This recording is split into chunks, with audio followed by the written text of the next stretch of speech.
আসসালামু আলাইকুম। এই হচ্ছে আমাদের সাংবাদিকদের পরিচয় আর এই হচ্ছে ফটো।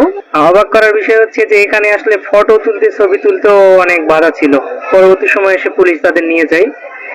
এখানের সবচেয়ে বড় পরিচয় হচ্ছে এখানের একজন স্কুল শিক্ষক আছেন এবং সাবেক ছাত্রলীগ নেতার বাবা। আমরা হয়তো সবাই চিনি ওনাকে। এবং এই ভুয়া ম্যাজিস্ট্রেটগণ গতকালেও সাংবাদিক পরিচয়ে সাপাহার গোস্তাহাটি মোড়ে একটি দোকান থেকে 1500 টাকা চাঁদা আদায় করেন। পরবর্তীতে তার ভিডিও আসছে এবং একই সঙ্গে আসতে পারে এদের সঙ্গে যুক্ত হওয়া আরো কিছু সাপাহারের কথিত সাংবাদিকদের নাম। আর একই সঙ্গে জানতে চাই এদের মতো মানুষ কিভাবে প্রাথমিক বিদ্যালয়ে চাকরি করে। এবার শুনুন রেড হওয়া দোকানদার ভাইয়ের কথা।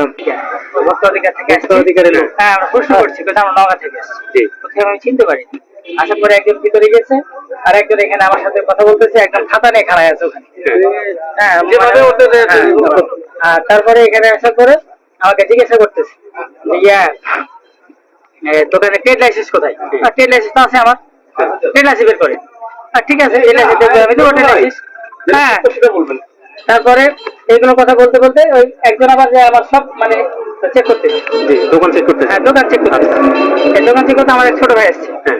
হ্যাঁ, ছোট ভাই থাকবে না, ওরা কি কোথাকার লোক? ঠিক প্রশ্ন করতে করতে দেখা গেল যে না ওরা, আমরা বারবার আমি জিজ্ঞাসা করছি যে আপনার কোন প্রশাসনের লোক, কিন্তু আমরা নওগাঁ থেকে আসছি। আমরা যে আমার সাথে এখানে কথা বলছিল আবার বলতে ফোন বের করে বলতেছে আমরা ইউনো স্যারকে ফোন দিচ্ছি, এখনই পুলিশ ডাকতেছি, এই করতেছি, মানে নানান ধরনের কথা।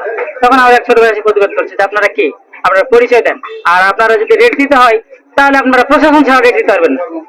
আপনারা দোকান রেট দিলে তারা কি রেট দিতে আসছিল? আমরা রেট দেবো, রেট দিচ্ছি আমরা, মানে সব জায়গায় আমাদের দোকানে সব জায়গাতে গেছে এবং প্রত্যেকটা মাল দেখছে ওরা।